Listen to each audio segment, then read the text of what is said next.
listening to the Iterators of the Imperium.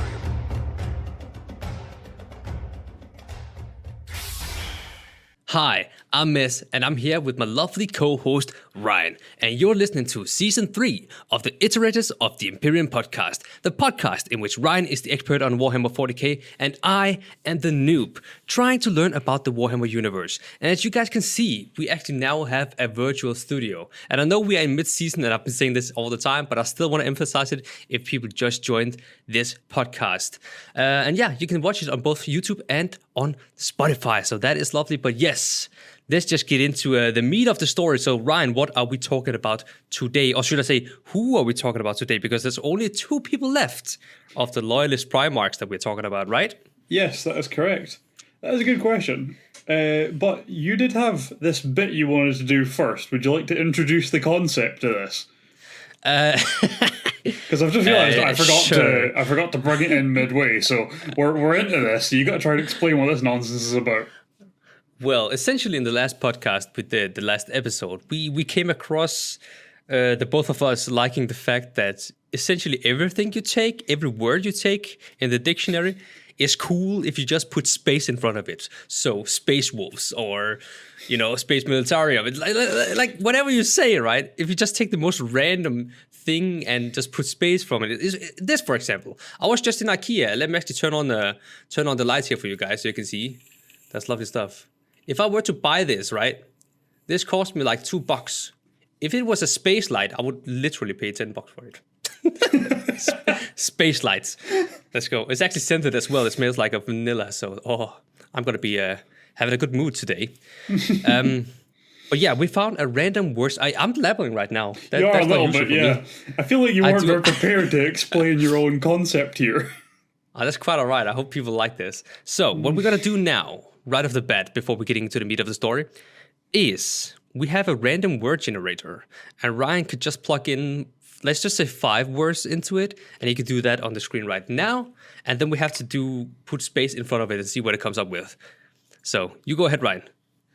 All right. I can't really say it. So, make a story from those words, Ryan. Tell us about them. So, there is an issue in this that it doesn't work with one of the words, or well, kinda. So we've got creation, space creation. Let's be honest, that's basically just what the Emperor did when he made all of his random children and their children and so on and so forth. That takes many forms. That's relevant, though. It works. Yeah, space shortage is honestly quite an ideal explanation as to how we ended up with hive worlds. Hey. Hello. They just started building up and down the way because they couldn't build out anymore. Problem is, differ doesn't work. Endure doesn't work. I think actually enduring space is basically all anyone is doing in 40k. Yeah, I think so too. Like the 10 worlds that are still just stuck on their own world and aren't dealing with space yet are like the happiest people in the galaxy. Space restaurant, I'm assuming just awful. Just genuinely awful. Nah, I would visit if I could, right? I'd go, but if it was in 40k, it'd be awful. We all know this to be true. Probably. Hey, but that's some funny words. At least some of them worked, some of them didn't. But 3 out of 5 worked? 3 out of 5, I would say. You could, yeah. All right. I feel like we rambled on too long. People in the chat right now, let us know if that was a fun segment, if you want to do more quirky stuff like that. Let us know in the chat right now. But yes, Ryan, let's get into the main bulk of the episode. All right, to the point of the episode. As you know today, you are... a baby. Space baby. I see what you did. Super space baby. Super space baby. All right. And as we've said before, you are completely unaware of everything around you, the wonders and nightmares of the galaxy as a whole. Yeah. And the year is somewhere between 700 and 800 of the 30th millennia. Slanesh has just appeared, that lovable god of debauchery has just turned up. It's just taking its first breath. That's it. The Eldar are totally effed because of that. Yes. The warp storms that were ravaging the galaxy have finally dissipated. The Age of Strife has finally come to an end. Yes. And yes. so the Emperor of Mankind is finally able to set his sights beyond Terra and start enacting his Great Crusade. But none of that is where we start today. Where we start today is the world of Inuit. Of what? Inuit? Inuit. INWIT. Inuit. Okay. I think it comes from, or I think it's maybe like similar to the word Inuit, which is, I think, the correct name for. Is it people from Alaska? I can't remember the term. I might be mixing things up. Yeah. Anyway, the Inuits, as far as I know, are a people that live in like tundra, like cold tundra environments. Like by nature. So this planet, as you might guess, is an icy hellscape. Lovely stuff. We It love even that. looks like an icy hellscape. Right. Inuit is a very odd world. As far as I'm concerned, it is a world made of contradictions. Yeah. So it orbits a dying star. So it's a star that is like very much on its last legs. Okay. And the world is tidally locked. Which, by the way, I had to figure out what tidally locked meant to be able to explain this properly. Like, Yeah. I know why the world is like this. I did research and found out the correct term, as far as, like, astrophysics goes, is tidally locked. Right? What it means is that it rotates on its axis at a slow enough rate that it matches its rotation around its star. So, the same face of the planet always faces the star. So you know how the moon, there's a light side and dark side of the moon? Yes. Right. The reason that occurs is because one side is always turned away from the sun. Yeah. Right? But it's because it rotates around the sun, the light source, at a slow enough rate that the angle it changes is also the angle it rotates at. So it's always the exact same side of the moon that faces the sun. So this planet does the same thing with its star. So only one half of this planet ever sees sunlight. Interesting. Yeah. But, the more you know. yeah, but this planet is like, it's made up of like basically cold tundras and hot tundras. And there's no middle ground. There is desert and there is ice biome and nothing else. Sounds like it's not gonna be my next holiday destination. Yeah. But, you know, I can't make it. Yeah. So the people of this world are typically nomadic, as has been the case with a lot of worlds we've looked at in this season so far. But because the environments are so heavily split, you'll only be able to get certain resources and certain stuff, like supplies, in each of the biomes. So you would have to travel to get stuff anyway. So the people are just nomadic tribes, basically. And the funny thing is that this world is so harsh, right, that the tribes people that live there end up fighting with each other, because obviously they're tribes, that's what they do. But the belief of the world is very much the whole, like, needs of the many versus needs of the few. The tribes all hate each other, but each tribe individually is like, we will do the thing that benefits everyone the most, rather than just like 4 people.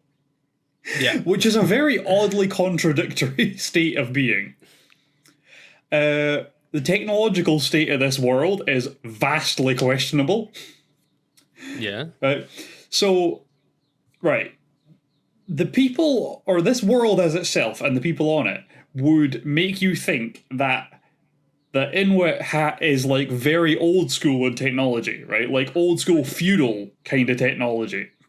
Yeah. Right? Like proper, like before Russ turned up on Fenris. That kind of tribe. That's what you would think it would be if you just looked at Inuit. Thing is, back in the Dark Age of technology, Inuit started up a space empire and controls loads of other planets. And it still does, to the point we're talking about. It controls tons of other planets, right? But the people on the planet live like savage tribes people. It is total nonsense. So, Inuit actually sports some of the best space dockyards in the galaxy, rivaled only by Mars, because obviously it's the Mechanicum home base, and the gigantic dockyards of Jupiter, which is one of the other biggest in the galaxy. Inuit is the third in that trifecta. This little ball of ice, which trades people around about on the planet, is one of the greatest dockyards in the galaxy. They can build you ships that will take down entire enemy fleets like they're nothing. God damn. Doesn't even make sense.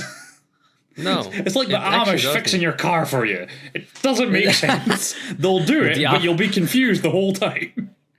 That sounds like a special episode of The Simpsons with the Amish, where they were building a UFO inside of a barn. Nobody knew. It's so primitive, but you never know behind the closed doors, yeah?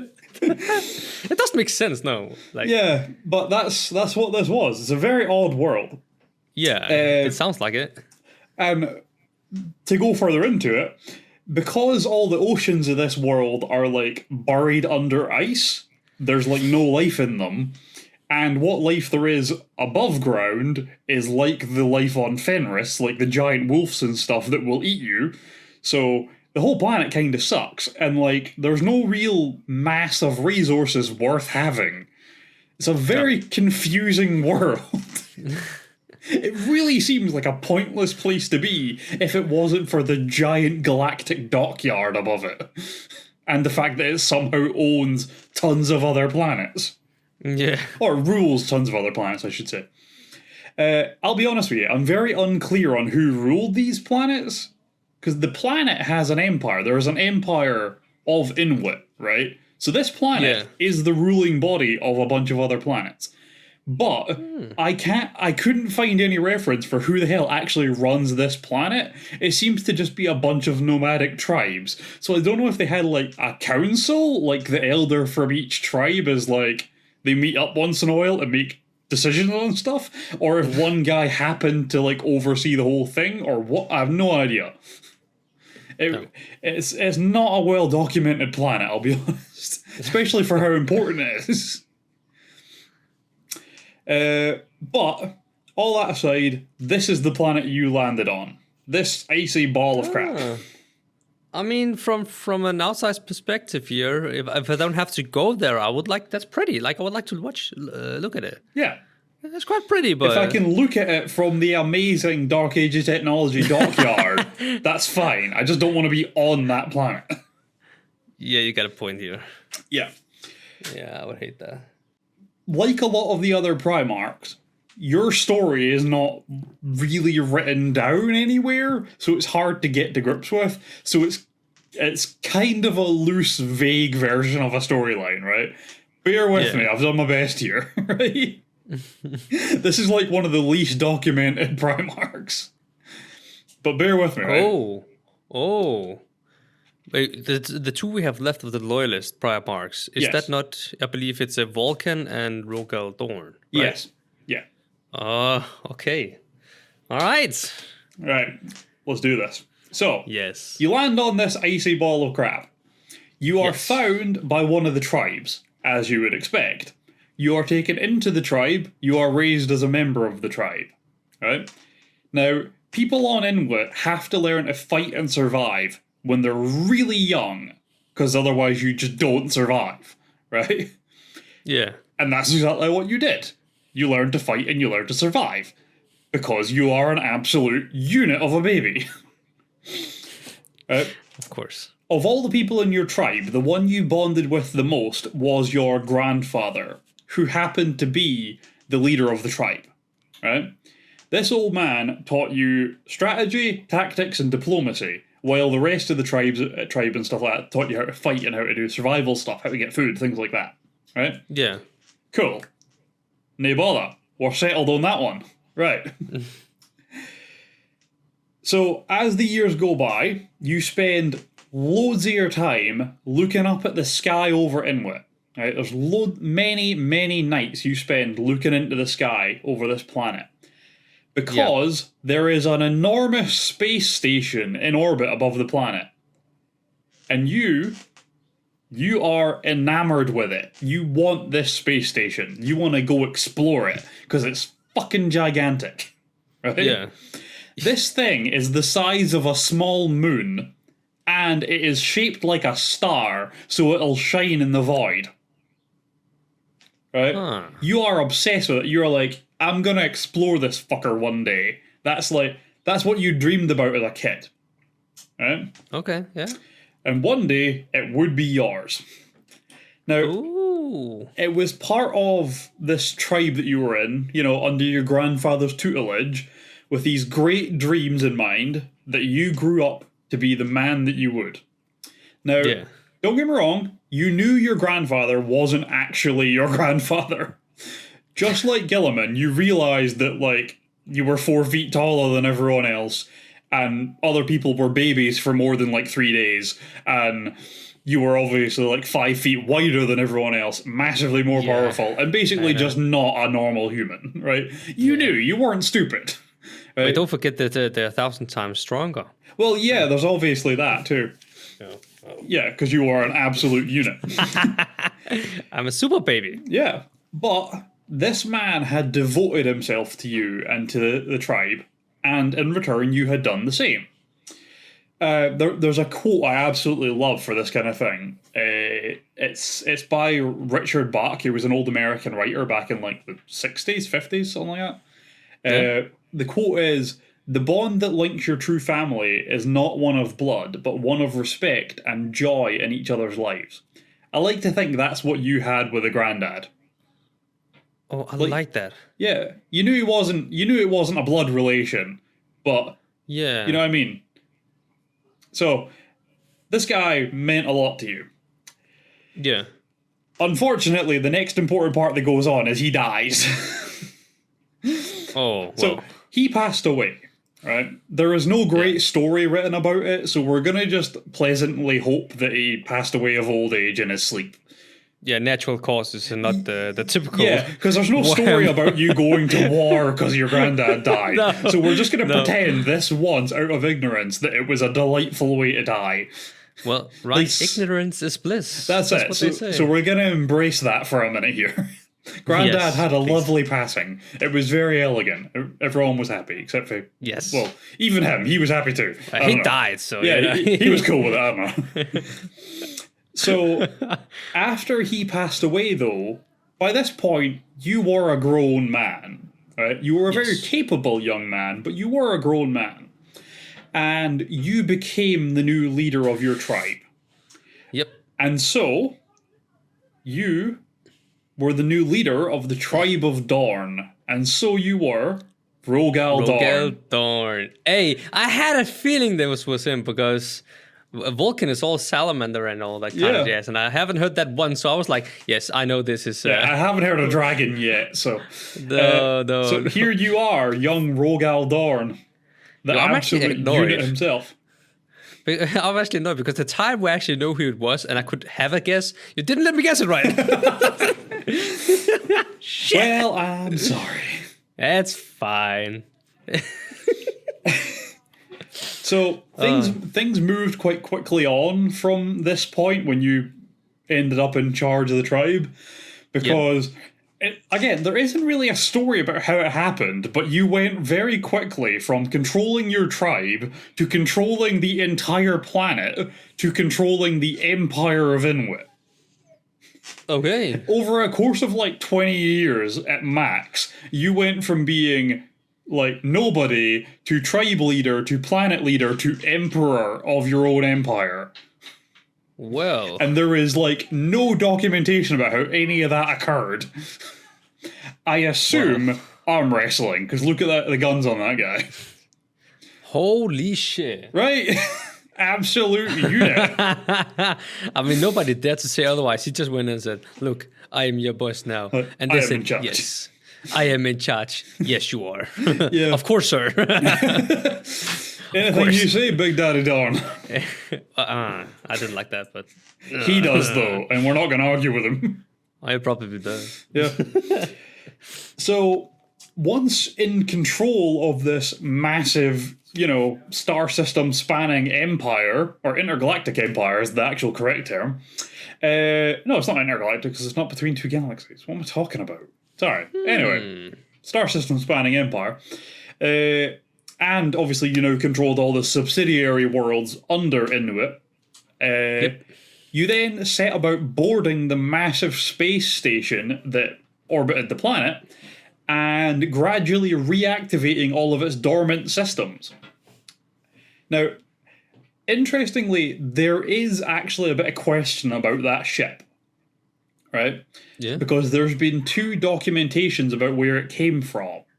There is a relatively old book, I believe by Dan Abnett, who's one of the Games Workshop authors, who, in the book, it's a very brief section, but he vaguely mentions that Rogal Dorn built the ship, with his bare hands, in the dockyards above Inuit.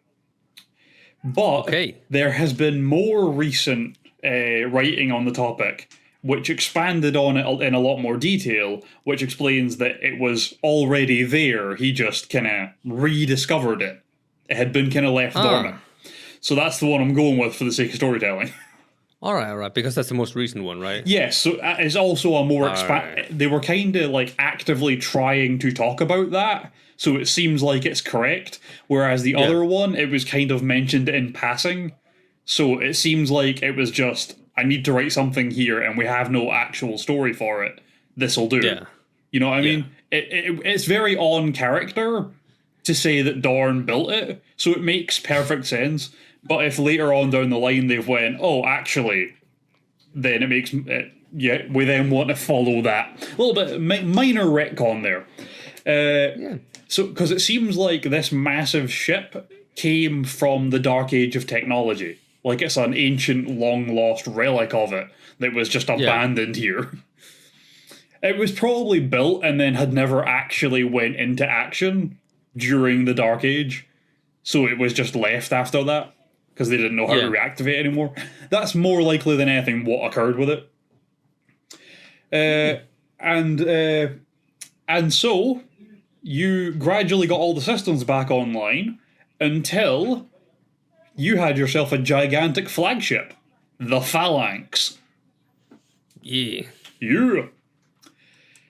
Now, we're going to skip ahead a little bit, right? So, this is 4 decades after your grandfather passed away, right? You have been emperor of this small section of space for quite a while now. Your empire is running well. The Phalanx is fully operational and ready to fucking roll, right? But we are going to talk about one very particular auspicious day. Okay. Yeah. So, you, in the weeks prior to this, received a summons from someone claiming to be the Emperor of Mankind. Oh, Daddy. Yeah. Yes. Now, you agreed to meet with this man, right? If he's claimed to be the true Emperor of Mankind, you also have an Empire of Mankind. Surely, at the very least, you should be allies. Or, you should meet him so you can prepare to fucking murder him if he's a nutcase. Yeah, yeah. Thing is, right, you've been thinking about the fact that you're definitely not a normal human for a long time, and you came to the same conclusion that Ferrus Manus did. You were built for a purpose, right? You were built to be a leader like this. You know someone had a plan for you. You aren't an accident. You didn't just happen to exist. You were created. You know all this. And around this point, you start suspecting eventually that dude's going to come looking for you. So you're half expecting that this Emperor of Mankind guy might be your dad. Yep.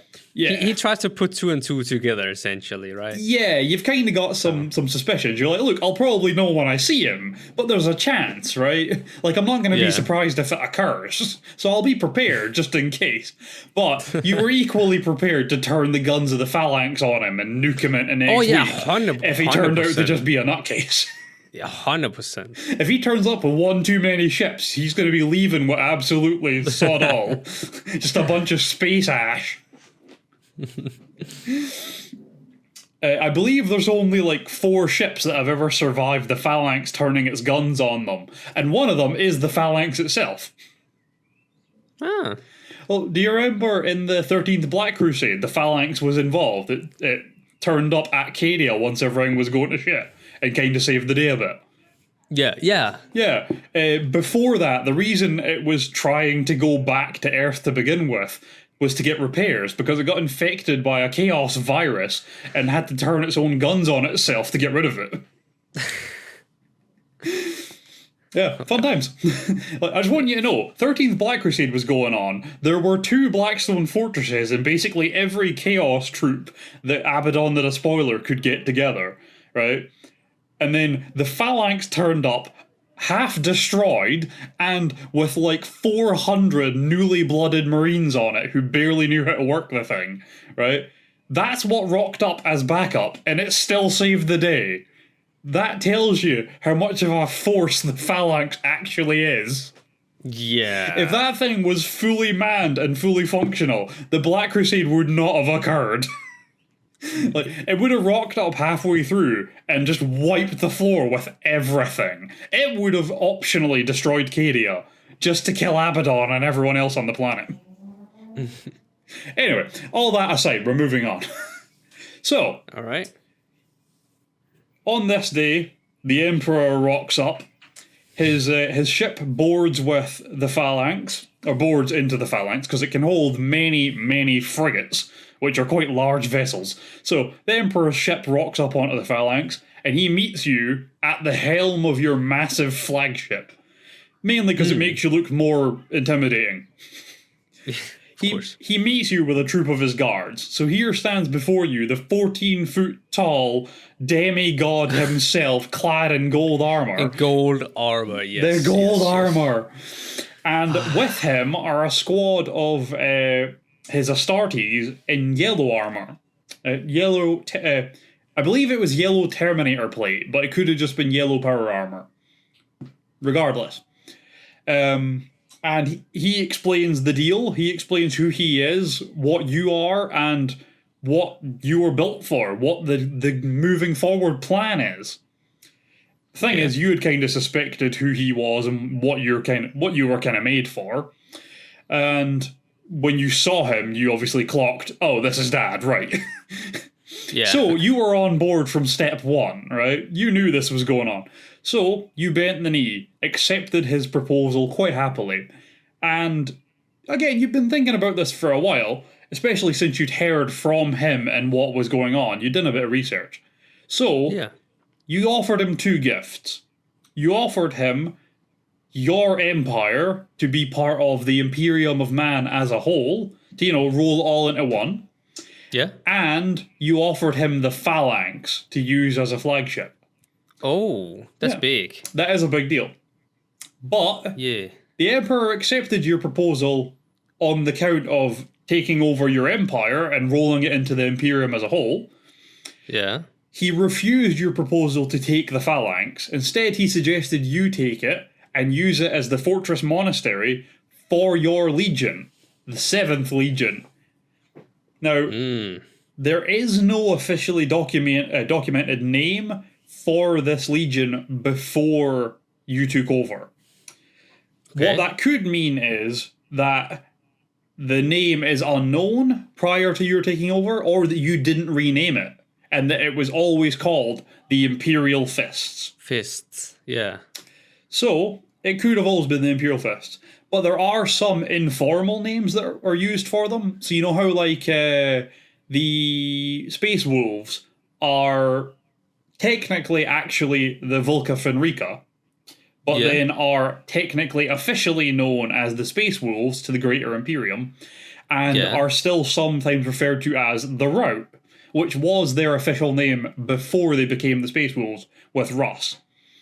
But so there are some unofficial names for all the legions, like nicknames and stuff that they go by, things like that. Wait, this one, right? Isn't that not like Astartes or something? Legiones Astartes. That's just the name for the Space Marines. The Legiones Astartes is the actual High Gothic name for Space Marine. Oh. Yeah. What was I thinking about then? I feel like you told me this before, then I'm messing up what I'm thinking about. I just continue. Well, it's fine. I'm the noob still. Yeah, these guys have two really cool names that go with them. So from before you took over, one of the informal ones is the Sentinels of the Void, because they're known as protectors, which I absolutely love. The Sentinels of the Void is an incredibly cool name. Yeah. Yeah. And they have also been known as the Defenders of Terra, but I believe that's from after the Heresy. Yeah. Yeah. I believe that's the one you have told me about. I don't know why I have messed them up so bad. I do actually apologize. To be fair, we've covered a lot of stuff.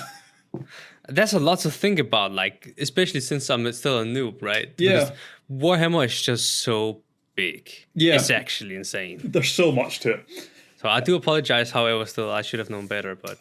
don't worry about it. So, after this point, you took over leading your legion. You were fully armed and armoured, as a Primarch should be. And here you are, in your actual power armour, which is incredibly cool. Wait, I feel like I've seen that before. My wings, right? All right, so I gotta ask, because I've seen a lot of pictures of Rogal Dorn, and his wings near his head, right? Yeah. Are always different sizes. Yeah, they're always depicted differently. Yes, I have noticed that. No one's quite sure how to draw them. Yeah, because like some of them are like literally the size of my arms, right? Yeah. And others is just like the size of a hand. It's so weird. So this is the size I believe they're supposed to be. This was like the most accurate, to the description picture I could find as far as I'm concerned. But obviously that is up for interpretation. Yeah. But this was the one I thought best showed. You know what I want to do right now, Ryan? I want to take the crest right there in front of our desk and just put it behind me now and look like him. I am him. I am him. I am Dorn. I am Dorn. Oh, man. So the next thing that happened was Inwit became one of the recruiting worlds for the Imperial Fist, not the Iron Fist. And interestingly, right, there are currently 2 recruiting worlds for the Imperial Fists, right? One of them is obviously their original home world, which is Inwit, which is common practice. They all use the Primarch's home world for a recruiting world. The second one is Necromunda. Have you ever heard of Necromunda? I don't believe I have. So, Necromunda is one of the most famous hive worlds in all of 40k, other than Terra itself, right? And, there is a video game called Necromunda. There is a separate game that you play on tabletop called Necromunda. And it's basically just... It's a hive world which is just full of corruption and gangs and criminals, and it's just a hellhole. Oh God. But that's the other recruiting world for the Imperial Fists, and I didn't even know that. I should have known that. You should have, Ryan. I should have. Okay. But I just found that really goddamn funny. I did not expect Necromunda to be their second recruiting world. Right, I need to take off. I need to take your badge of the expert of Warhammer 40K. I'm kidding. He's still an expert. Right. All that aside, you were now where you were destined to be. Lord of the 7th Legion, Rogal Dorn, at the helm of his great flagship, the Phalanx. You were ready to be your father's crusader. Yes, sir. Yes, sir.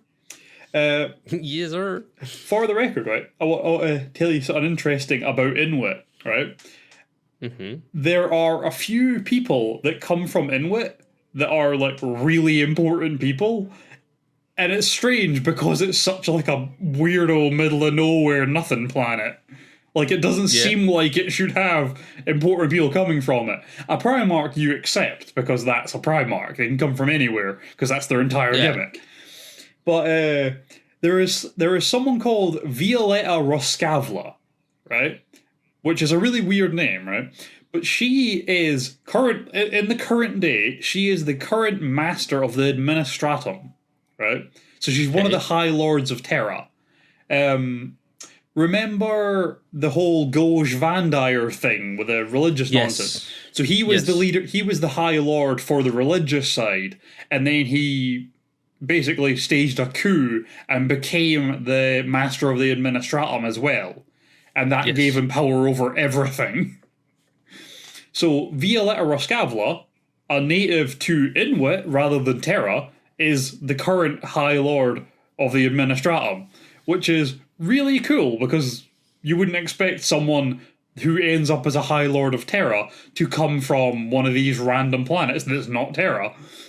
The only other one that I know for a fact... No, actually, no, there's a few of them that aren't from Terra, but you'd kind of expect it. You know what I mean?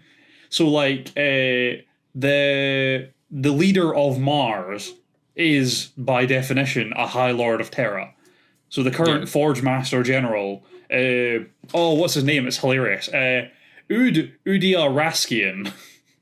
Udia Raskian is the current Fabricator General of Mars, who is also a High Lord of Terra. But it's because he's obviously Mars is a direct ally and they're so close by, you kind of need them to have a say. Yeah. They also need to be involved in high level politics. But I just found it funny that someone as important as Violetta Roscavla ends up as a High Lord of Terra, coming from this backwater ice ball. Backwater ice ball. That's what it is. Talk nicely about my planet, right? To be fair, though, I've had a lot of planets throughout this season. Yeah, I mean, you're on 8. Oh, God, we already on 8? That's true. Yeah. But this season is going flying, right? Oh, God, yes. So, this is the point where you would go off into the galaxy and, crusade a bit. Yeah. So, we are going to do our usual skip ahead to the aftermath of the heresy. The Horus heresy, yes. Yes. So, as you know, as far as the heresy goes, yes. No, I don't want to spoil anything, but I die soon, right? Yes. I spoiled everything, didn't I? No, don't worry about it. Because you gotta remember, we did cover what happened to each of these guys in season 1. Oh, that's true. We just didn't do any detail about it. Wait, that's why I know. Yeah. That's why I know. I continue, right? The thing is, in the first season, when we covered them all, it was like bullet points what happened to them. So it was like, dead, chased elves into the webway, dead, might be dead. You never know. Demon god. Resurrected. Yeah, it was very much bullet points, so we're doing detail. Don't worry about it. So... As you know, during the heresy, right at the beginning of the heresy, you were called back to Terra to build defenses and things like that, right? Yes. But that was before anyone knew about the heresy. This was just a thing the Emperor wanted you to do regardless. Yeah. Interestingly enough, right, you were the first Primarch to find out that Horus had turned evil, the first loyalist, right? Because of it's the flight of the Eisenstein. There's a ship called the Eisenstein. The battle commander of it found out about the heresy. He was there at the drop site massacre, but he was still on his ship. He was injured in an earlier fight and managed to get out of going down to the planet, and then managed to take his ship back from the traitors, and then escaped into the warp to get back to Terra. But obviously it was all warp stormy, so he basically couldn't make it back. His ship got invaded, and then he had to detonate the warp batteries to escape, basically. So there's 7 people left on the ship that are still alive, and then suddenly the Phalanx finds them because they also couldn't find their way back to Terra. They'd been trying to get back for 4 weeks. They've been lost in the warp.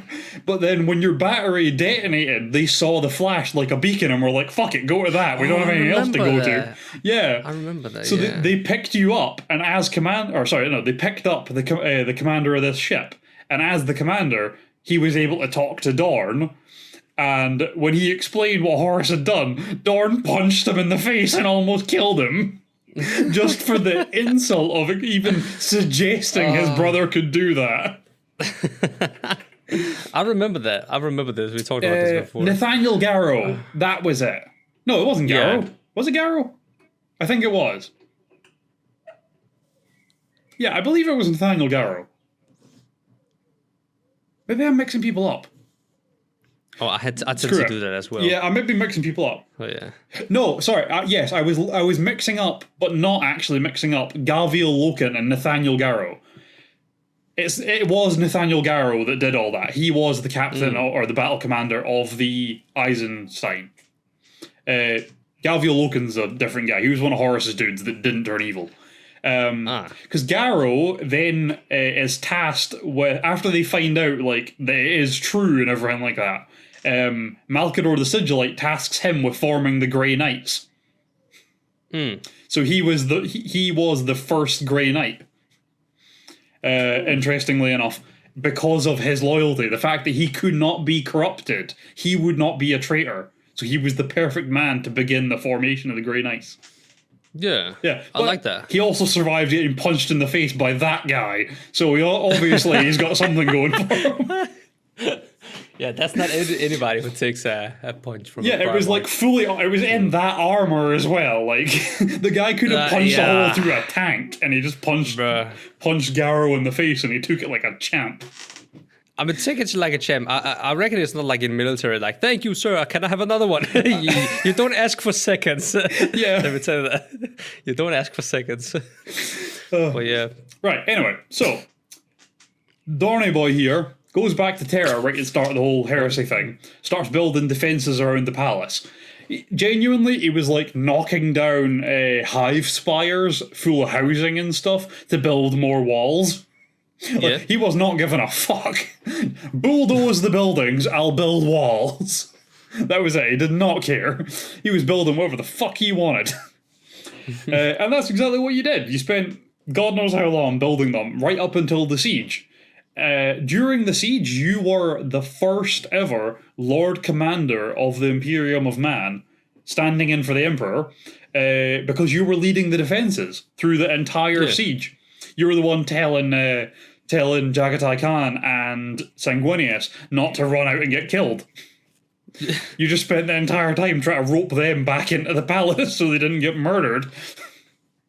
Fun times. I'm a good guy. Yeah. But after the Emperor fell to the hands of the arch-traitor Horus, you blamed yourself. You thought you had failed the Imperium and your father.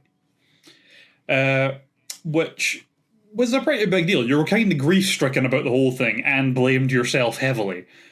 So you started leading penitence crusades to make up for what you had done. Basically just taking your legion and charging around space, murdering Chaos Marines anywhere you could find them, regardless of how much damage it did to you and your legion.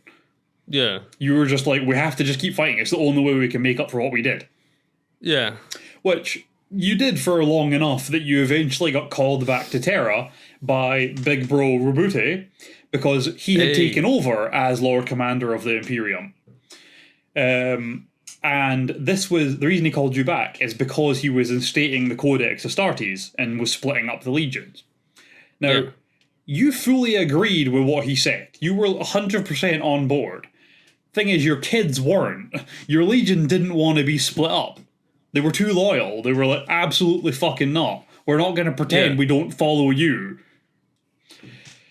So you were kind of... You were stumped. You didn't know how to handle that. What do you do in that situation? It's the right... You know it's the right thing to do, but you don't want to tear your kids apart forcefully, because that then... No. Much like Lorgar with turning evil at the beginning, if you make it seem like their loyalty is a bad thing, because as if they're too loyal, they might turn against you. They might overcorrect, you know? So you're like, well, what do I do? And you decided to meditate using a pain glove. It's a glove you put on that puts you in unbelievable agony. Okay. Yeah, you meditate through pain. So you did that for a while, and you realised that that's what your legion needed. They needed a collective pain to wipe away the sin that, or the damage they had done. they're failures, right? Yeah. So that pain took the form of the Iron Cage. It was a fortress Perturabo built to mock to mock your legion. Thanks. So you were like, "Fuck it, let's go get them." Whatever pain we endure during that will be enough pain to wipe away our sins. That was logic. Right. There are two stories about what happened with this. There is one that you assaulted the Iron Cage and were basically slowly being whittled down, only to eventually be rescued by the Ultramarines. Yeah. The other is that you assaulted them and were gradually whittling them down to the point that you were eventually going to kill all of them and Perturabo himself. But when the Ultramarine reinforcements turned up, the sheer number of troops caused the enemy to flee. So, we don't know which it was. There's some hearsay on either. I believe the second is the official record. I believe the first is what actually happened. You were probably getting your ass kicked. Yeah. You were kind of grief-stricken and not planning things very well at the time, so it would make sense if you kind of ran in a bit gung-ho and were taking harm for it. I wasn't thinking straight. Yeah, so that's the one that I believe is actually what happened, but there are two stories, technically speaking.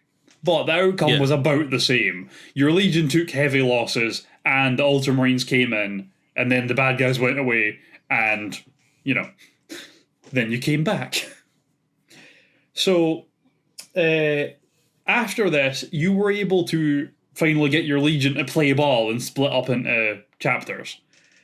So, let me get this right. The most fervent believers in, the Emperor and his beliefs became the Black Templars. By the way, the Black Templars are the only chapter of Space Marines that actually believe the Emperor is a god. Okay. Interesting thing. I don't think they did at the time, but that fervent belief has grown into religious zeal over the centuries.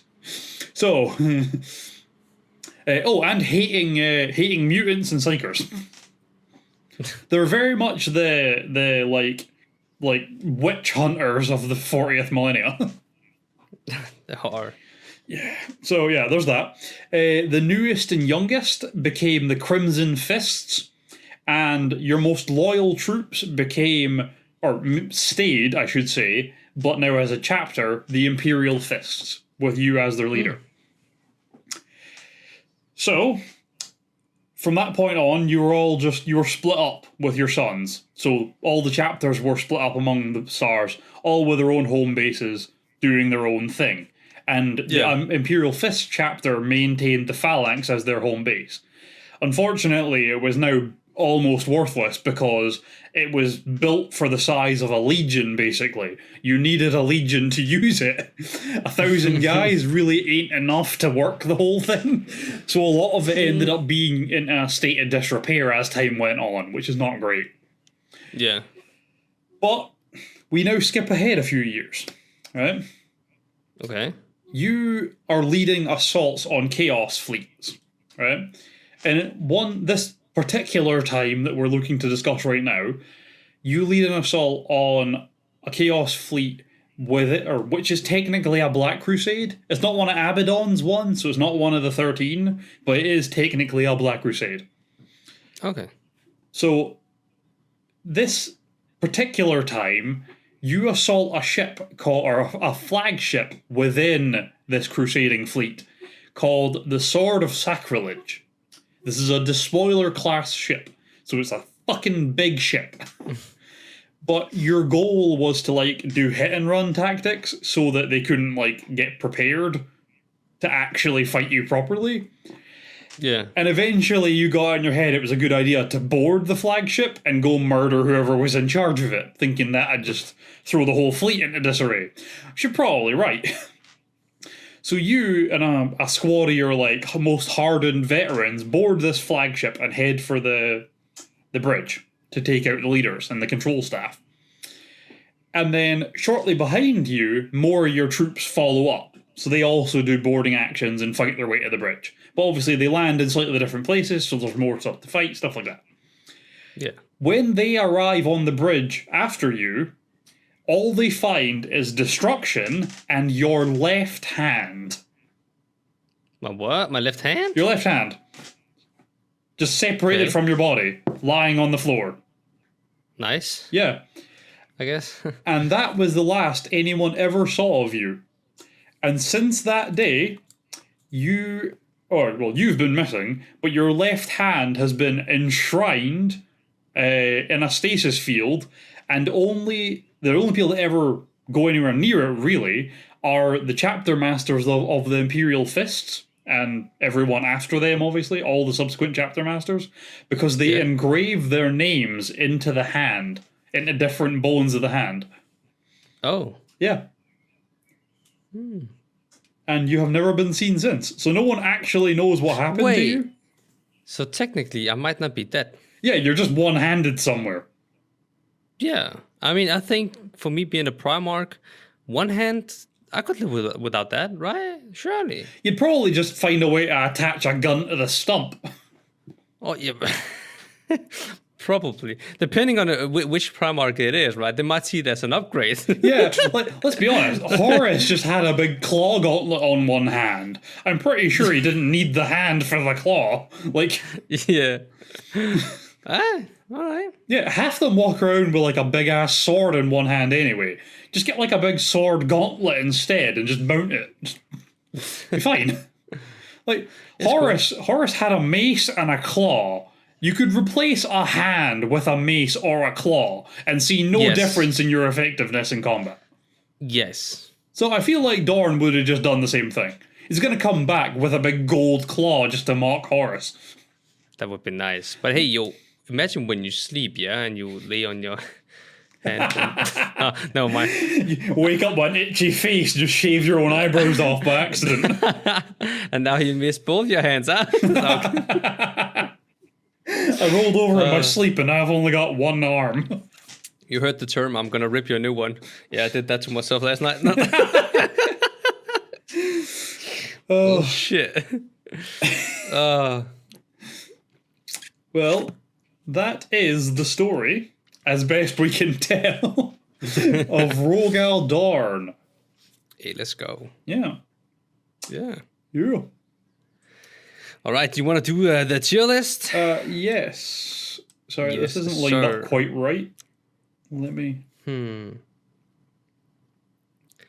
Oh, I gotta say this as well for the people who are watching the visuals on Spotify and on YouTube. I don't know if you can do it on Spotify, but actually on YouTube you can do this 100%. If you're on a mobile device like an iPad or obviously like an iPhone, Android, you can actually zoom in on the screen so you can see much better, greater detail of this tier list. And the screen in general. You can zoom up on my and Ryan's face, actually, when we pick our nose and be in between sets, but we don't do that.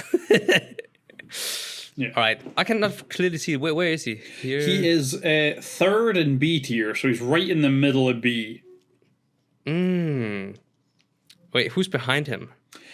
So B tier is currently Jagatai Khan, Vulcan, then Rogal Dorn, then Angron, and then Ferrus Manus.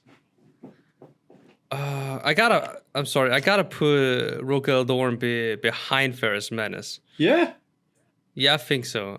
I don't know, he's cool, but I don't know, man. That's...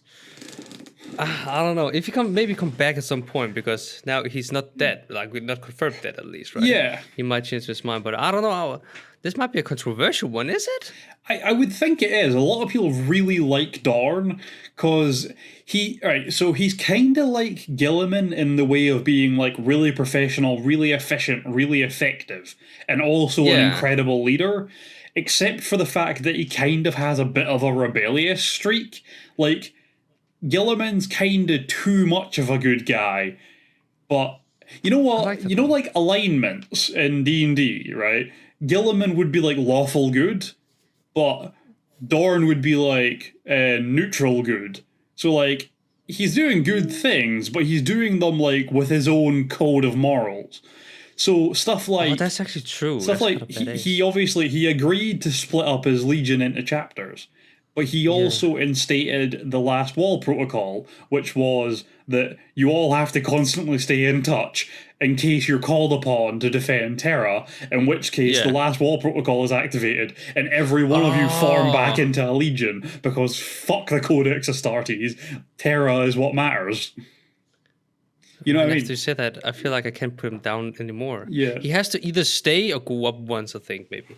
That's actually a good point. Yeah, there is a little bit more to him than the surface, you know? He does have that kind of, like, greater good kind of thing going on. You know what, I'm gonna be nice because I have not thought about that. It's actually, you make a good point, Ryan. Yeah. Put it up, but only one tier up. Like, wait. Or not tier, but only one, space up. Okay, so he's above Ferris. Yes. Only one! Only one! I'm gonna be harsh, though. I was nice, but you made some valid points there. Yeah. Didn't think about. Excellent. That's cool. All right. Amazing. So that is us for today. We've got one more of these to go for the Loyalists. Yes, Vulcan. I'm going to ask you who it is next week. If you don't know, I'm going to be upset with you. I've already said it, though. But you have to ken at the time. If you forget between now and then, I'm going to be upset with you. I'm just going to take the piss and say, I don't know, Sanguinius? I'm going to mix it up and give you a traitor just to fuck with you. No, I will be pissed. All right, do you want me to round it out? Go for it. Well, thank you guys for listening to this episode of Iterators of the Imperium podcast. And it's been me, MEZ, and Ryan, and we will see you in the next one. Take care and peace. Bye.